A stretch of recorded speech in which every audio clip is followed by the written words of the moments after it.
Parlays, player props, and predictions for week 9 in the NFL. We are back. My name is Austin from Calling Our Shot. Today I'm going to talk about my 5 favorite player props, a PrizePicks Parlay, a Moneyline Parlay, and then a first touchdown score for Sunday Night Football. Last week our props struggled. I won't hide from it, but this week I'm feeling some good momentum. We're going to crush the sportsbooks this weekend. If you are new to the Calling Our Shot channel, we not only do these videos, we do our daily NBA best bets video every single morning. Go hit that subscribe button. Make sure you don't miss out on that. Thank you guys for 52,000 subscribers. You guys continue to crush the support. Drop a like too. And if you're looking for our Saturday NBA best bets video, I do want to put a note out there. We'll be live a little bit later than normal, probably around 12 or 1 p.m. We don't have any lines for the NBA, so stay tuned for that. If you're watching on Sunday, the video probably is already live. Now, as for our favorite spread picks for Sunday, or for NFL, that video is already live. Go check that out. We have our favorite spread, game, over, under, and team total pick. Go check out that video. It is already live on the channel. The thumbnail looks exactly like this one. It'll be linked at the end of this video as well. And as I mentioned at the top of the show, this video is brought to you by PrizePicks. If you sign up for PrizePicks using our code COS or the link down below in the description, you get a 100% deposit match up to $100. I'll let you know my PrizePicks parlay in a little bit. Let's hop into my first player prop for the weekend. Going to a running back. We had a couple of those this weekend. We're going to Raheem Mostert of the Dolphins, taking his over 65.5 rushing yards, minus 110 on DraftKings. Now, Mostert, and when he entered the season, you weren't really sure of his role in this Dolphins backfield, but he's cleared the number one running back on this team. And Chase Edmonds, his backup, was just traded last week to the Broncos, and in came in Jeff Wilson Jr. from the 49ers. But look, he knows the system, but this is going to be the Raheem Mostert show for a large majority of the time. And since week 4, we've seen Mostert play over 60% of the snaps, and he's turned in pretty good games. I mean, he's had 69, 113, 49, 79, and 64 rushing yards in those games, hitting the over in 3 of the past 5 when he's been kind of just that number one guy for the Dolphins. And that included 3 games in which the Dolphins lost by 8 or more points. And if they're down, they're obviously not running it as much. And then you include that one game last week against Detroit when he finished 2 yards short of what we needed to cash this over. And look, I don't necessarily know if to beat up on the Bears. I actually think the Bears might have a chance in this game, but I don't think the Bears are going to blow them out. I think this is a close game, which means that Raheem Mostert should still see carries from the first quarter all the way to the fourth quarter. And the Bears rushing defense has struggled this year. They just traded away Roquan Smith. This is a team allowing 5 yards per carry. He was their leading tackler. And now they're giving up the 6th highest. That's the 5 yards per carry is the 6th highest in the NFL. They also give up a ton of touchdowns to running backs. 14 rushing touchdowns allowed. So if you want to sprinkle on a little Raheem Mostert, anytime touchdown, he's plus 100. He would be my favorite pick this weekend. And the Bears, look, they're not that great. And I think they're going to let this, I think they'd rather the Dolphins offense run the ball than throw the ball. I think they're going to beg them to run the ball. And I think they will today. Because look, 5 of the last 8 running backs with 10 or more carries versus Chicago have hit this over. And that included Tony Pollard with a big game last week, 131 rushing yards on 14 rushing attempts. If you look at Raheem Mostert's carry or rushing attempts line, it's sitting around 15.5. So very similar to what Pollard's was. You should see another big workload. And look, 2 of the 3 running backs that failed to hit this over despite having 10 or more carries, 2 of them had 60 and 61 rushing yards. So very, very close to hitting this over. I think we'll see Mostert get over this, hopefully get above 70 or more rushing yards. Like I said, Tyreek Hill and Jalen Waddle are on the other side. The Bears secondary likely is just going to back up, respect the speed, and just say, you know what, Raheem Mostert in the running game, you guys can go do your own thing. And Raheem Mostert capable of hitting this over in just 1 carry, one of the faster guys in the NFL. I think he gets it done. We'll take Raheem Mostert. We'll take his over 65.5 rushing yards. I think he has a pretty good week. We also have a game pick in this one. That's in our Week 9 NFL Best Bets video. Go check out that after this one. Now, let's move on to another running back that's going to be thrust into a big workload. Dion Jackson of the Colts, taking his over 21.5 receiving yards, minus 114 on FanDuel. Now, I did consider Jackson's rushing plus receiving yards, but I ultimately like his receiving yards prop a little bit more. I don't really want to count on him to rush a lot today or on Sunday. Now, Dion Jackson, he's going to play a large amount of snaps again because Jonathan Taylor, the Colts star running back, is out. Nyheim Hines, the backup running back, well, he's a Buffalo Bill now. And ultimately, the only guy really on this depth chart is Dion Jackson and Zach Moss. And Jackson's seen 50 or more percent of snaps in 2 games this year. I anticipate he sees well more than that. But in those 2 games, he had 79 and 29 receiving yards, crushing this over. This week, they take on New England, who has a decent rush defense, not the best in the NFL, and certainly not as good as it used to be. But still, they're still going to have to throw the ball with Sam Ehlinger, and I don't anticipate they want to let Ehlinger, the new QB, new rookie QB, making his 2nd career start. Like, this is the guy that doesn't have a lot of snaps under his belt. You don't need him throwing down the field, and I think they're going to see a lot of dump offs. Now, last week, Ehlinger only threw the ball 23 times.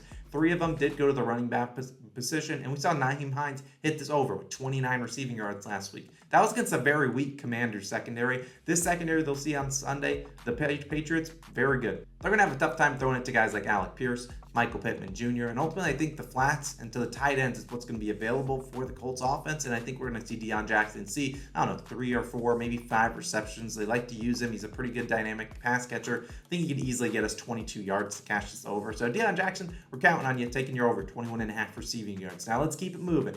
The guy with a great first name, Austin Ekeler, over 51.5 receiving yards, minus 115 on DraftKings. Now, this seems high for a running back, especially until you realize Ekeler, well, he's like all the Chargers have left, and the Chargers will be without Mike Williams, without Keenan Allen on Sunday, without, I think Donald Parham's out too. They're without a lot of guys. A couple other guys still banged up, and this passing game is basically going to revolve around Ekeler, basically the whole offense as a whole. And you look at the other running backs behind Ekeler, Josh Kelly's out. And you look at Sony Michel and Isaiah Spiller, both are capable rushers, not really known for their pass-catching abilities, whereas Ekeler, obviously one of the best pass-catching backs in the NFL. And look, over the last 2 games in which Ekeler has been still healthy, and Mike Williams has in fact still been there, he still had 10 receptions for 47 yards and 12 receptions for 96 yards. I very well could see Ekeler getting over 100 receiving yards in this one, especially against Atlanta, who's allowing 306.9 passing yards per game, the most in the NFL. We just saw what P.J. Walker did to this Atlanta Falcons secondary, and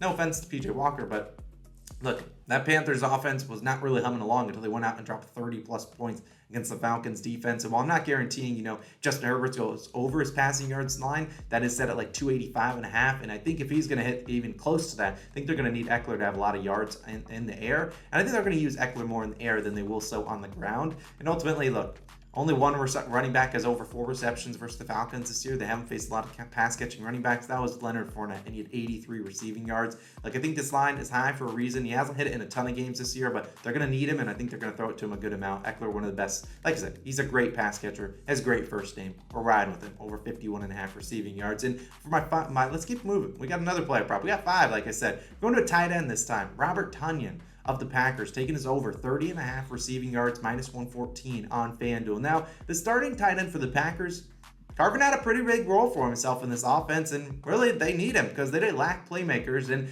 it's not going to help them when Allen Lazard, their number 1 wide receiver, is a game-time decision. Now, would it be great if Allen Lazard doesn't play? Yes, but even if he does play, there's always risk of 1, him being limited, and 2, just potentially re-injuring himself, and I love this matchup against the Lions. And they got Christian Watson potentially back. He's questionable, but he's been so inconsistent this year that I don't think they're going to rely on him to do anything. And then Randall Cobb, still out. Hence why you see Tonyan playing more and more snaps. And last week you saw the most snaps he's seen so far this season, 74% of snaps. And that was a game in Buffalo against a very good Buffalo Bills defense where we saw the Packers, despite being down points, they still continue to run the ball. I don't know if they continue to do that today against the Lions. And look, it's pretty clear Tonyan is one of Rodgers' most reliable weapons, or really one of his only weapons, as you've seen the last 3 weeks. He's at 90, 32, and 35 receiving yards, hitting this over in 3 straight weeks. And on Sunday, the Packers will face the Lions, a team that doesn't play any defense.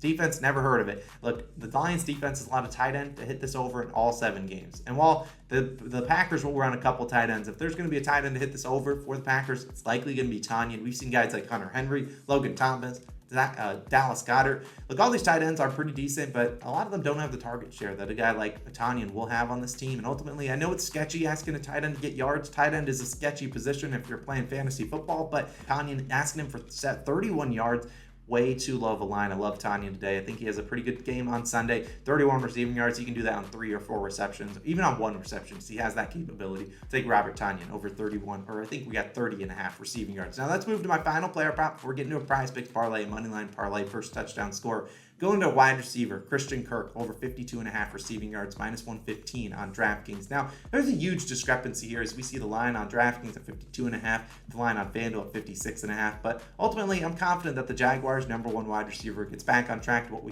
saw out of him the first couple weeks of the season. And he's a pretty good matchup against the Raiders. Now, Raiders allowing the 8th most passing yards in the NFL per game at 258.1. And last week we saw Kirk return to that, high targets, high receptions, except it was against a really bad, really good secondary. It was a terrible matchup for him. He only had 3 receptions on 7 targets for 40 receiving yards, but you gotta love the 7 targets, and that was against the Broncos. Very good secondary today against Las Vegas on Sunday. I like his matchup a little bit more, and so do the Bucs. You're setting his receptions line at 4.5, which he hasn't even hit in 4 of the last 5 games.